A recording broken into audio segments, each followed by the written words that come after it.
Jared Jones throws 6 perfect innings, and the Pirates still lose. What's going on, everyone? Welcome to another podcast episode. Yeah, this game feels like something that we would have seen over the past couple years. Really good pitching performance. Offense lays an egg.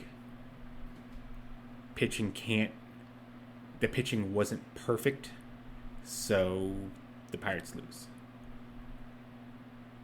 They were perfect through 2/3 of the game. Jared Jones, 6 perfect innings, gets pulled. Mason Montgomery gives up a hit to the second batter he faces. And then Dennis Santana gives up a 2-run home run couldn't write it any better. Joey Bart gets a big hit back in Pittsburgh. He spent the last couple years. And yeah, it's a little bit of a blast from the past as far as offensive performance there. Pirates only managed 4 hits, none go for extra bases. But, I think most nights the story of the game would be the 4 hits getting shut out. I think the offense, however, gets a little leeway because they've been one of the best offenses in all of baseball. But the big story here is Jared Jones pulled perfect despite having a perfect game. He only threw 77 pitches. It was really efficient. Sounded like Don Kelly said in the post-game interview that the plan was for 5 and that's it. And they pushed it a little bit there so he can go out for the 6. But after that they didn't. They pulled him. And I know game is different. That's not how it is anymore. We don't see it anymore. No one throws complete games. It's a lost art. It's something that isn't done. There really isn't any proof one way or another on how exactly to protect these arms. But you're still talking about a guy who missed the entire year due to elbow surgery, making his 8th start in the majors since then. He made some minor league rehab appearances. It sucks. It's unfortunate. You always want to see a perfect game. If there's an opportunity to see a perfect game, you want to see the perfect game. If this was any of the other 4 starters in this rotation, then yes, go crazy. They should have been given the 7th. Should have been given an opportunity. He gives up a hit. You pull. Jared Jones, however, I think. At 77 pitches, I don't think at any point you're going to want him going too much further than that. So I don't think he probably finishes the 7th regardless. But maybe you give him that added opportunity. I think if the Pirates win, obviously this is less of a story. They lose, so now that's what's going to be run through the headlines of just about anyone who's going to talk about the game. And, would have I liked to seen a perfect game? Obviously, yes. Who wouldn't? But like I said, with it being Jones, I think I'm just okay with it. If you want to just look at this game, like I said, the offense has built up some. They have a little bit of leeway here, to have a game like this every now and again, I suppose, because they have kept him in so many games and they've brought him back when the pitching hasn't been great. But they don't score, so it's kind of a moot point. Even if Jared Jones does throw in 9 innings and doesn't allow a hit at this point, at that point, you're looking at extra innings anyways. So, would it be nice? Yes. If we're in next year and something like this happens with Jones on the mound, then, or even later in the year, I can't imagine that we're still going to be looking at like a 5 and dive or super strict pitch limit in September and whatnot. I imagine that they'll start loosening things here a little bit as they go. Even if they don't, next year we'll likely see him, open things up back a little bit. But I wanted to kind of get into Jones' start because obviously he was good. Obviously we saw a little bit of that Jared Jones that kind of hit the league by storm in 2024, and it was kind of a throwback start too, because the big talk with him was, is he going to be able to succeed as a starter just using the fastball and slider. He came back his first couple outings. You saw an effort to try to incorporate the curveball and the changeup. And even if, he's had some moments with them and whatnot, Wednesday, he just went back to 2024 Jared Jones. It was all fastball slider, except he threw one changeup. So he was back to being primarily a 2-pitch guy. The fastball set up the slider. The fastball he got 14 whiffs overall on the night. 6 out of 30. He got 6 whiffs out of 30 swings on the fastball. 20%. I mean, that's a little bit lower than what someone like him with his kind of fastball is going to do, but still not bad overall. But it set up the slider, which was super effective. 13 swings, got 8 whiffs. That's a 62% whiff rate. You add in the 4 called strikes he had, that's a nearly 60% called strike plus whiff rate.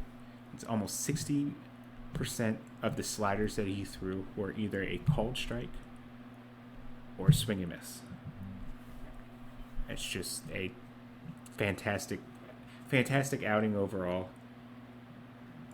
Even with the fastball, didn't miss many bats. It didn't miss as many bats as you're used to seeing with him. But even then, he kept the hard contact to a minimum. Only 1 hard hit ball out of the 7 batted balls of the balls put in play, and it had an average exit velocity of 78.8%. So, really, really encouraging start for him, and I think that'll be real interesting to kind of see if he carries that going forward. He shouldn't pitch again until after the All-Star break, so he'll get a nice little break worked in to try to kind of reset and plan out and rest up, and we'll see what the usage looks like after that. Let's go ahead and shift over to the minor league side of things. We'll do a quick rundown, and there are a couple players I wanted to talk about. One of them I talked about recently, but we'll kind of touch back on it because he's still hitting. AAA, they lose 2-0. Jesus Castillo 2 for 4. Noah Murdoch 2 innings pitched, a hit, walk, and 2 strikeouts. We'd like to see him get an opportunity.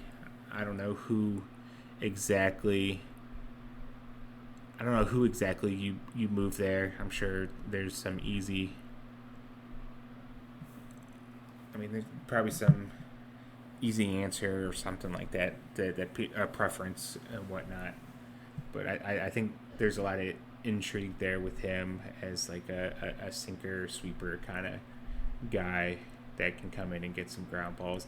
His only other experience in the majors wasn't great, but maybe the Pirates helped him find something to kind of get things going. AA, they win 8-5. Will Taylor goes 2 for 4 with a triple and an RBI. Deuce Gorson 2 for 4 with an RBI and 2 doubles. Lonnie White Jr. I believe it was his 15th home run of the season, 15th overall. Obviously, he started in Greensboro.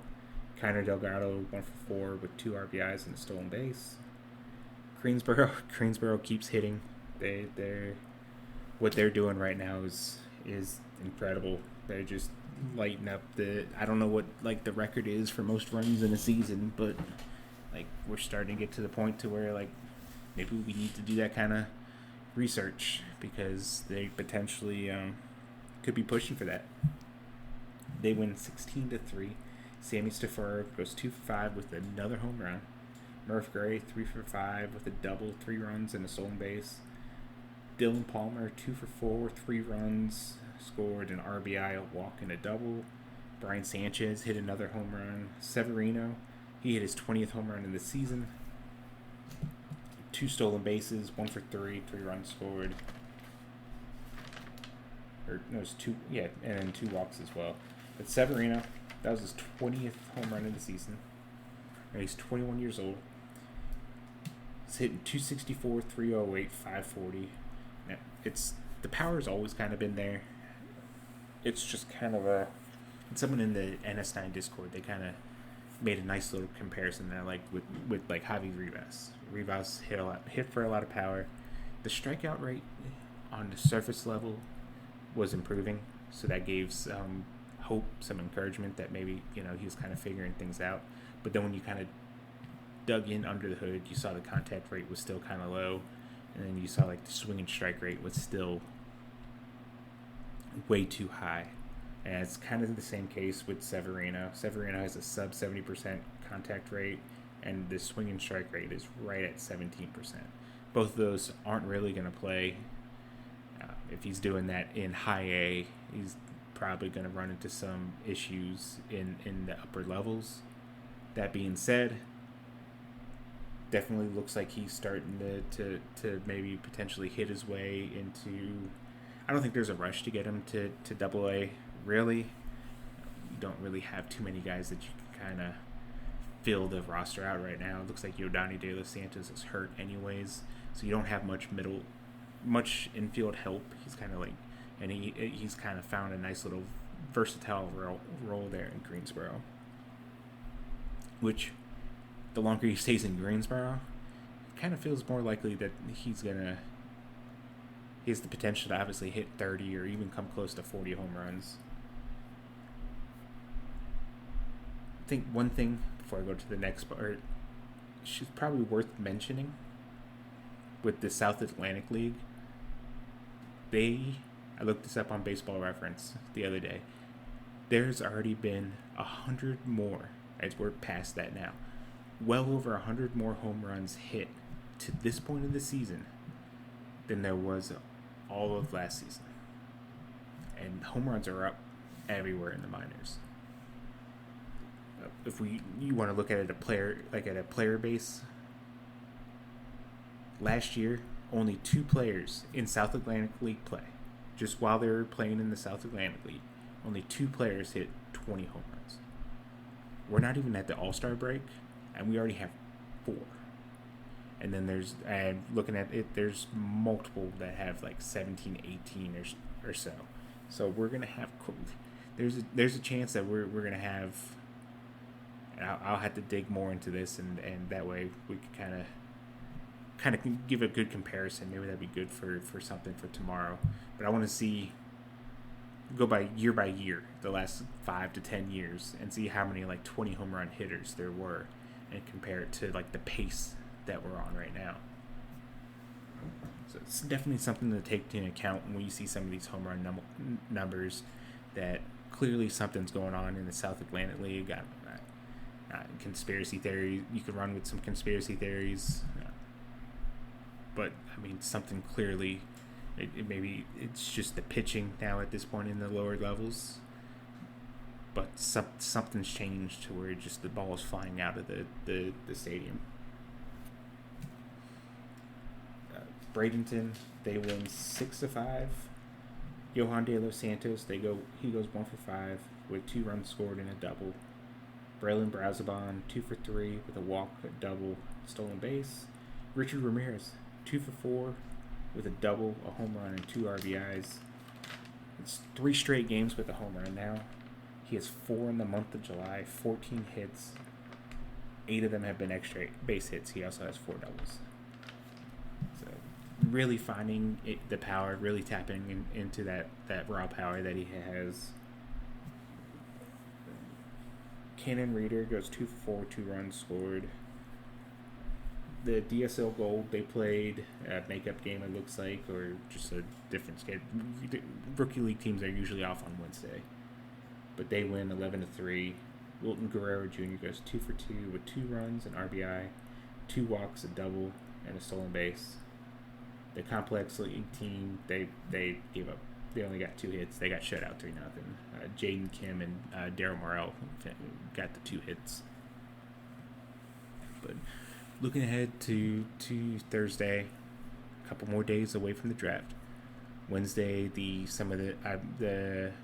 my look at some of the hitters in the draft that I like. That posted. Make sure you go check that out. Today, the pitchers that I like. And this class is very deep with prep pitchers, so I end up talking about quite a few. End up talking probably close to 20 pitchers again as well, give or take. Do that on Thursday. The pitchers will come out. Friday we'll have a look at some of the first round options for the Pirates. Saturday will be like a broad preview, and later that day the actual draft will take place. Sunday I'll have a recap of day 1. Monday will be a recap of day 2, and then Tuesday will kind of be like just an overall look of the class in general, and then Wednesday we're back to the regular scheduled content as far as Wilbur will take this week in Bradenton. Thursday as well, Pirates wrap up their series against the Braves. Mitch Keller's going to be on the mound. We'll see if they can finish things out. Endy Rodriguez was placed on the injured list, and with Henry Davis starting Wednesday night, I'd imagine he'd get to start on Thursday. Came up with a couple big hits in the one game that he played earlier in the season. So we'll see if he can kind of help the Pirates break out of put some runs on the board this time around. He is right-handed power bat. They're not facing a lefty, but maybe perhaps this does give them an extra option that they can use against left-handed pitching to try to solve those problems. But anyways, that's going to do it for today's episode. Thanks for tuning in.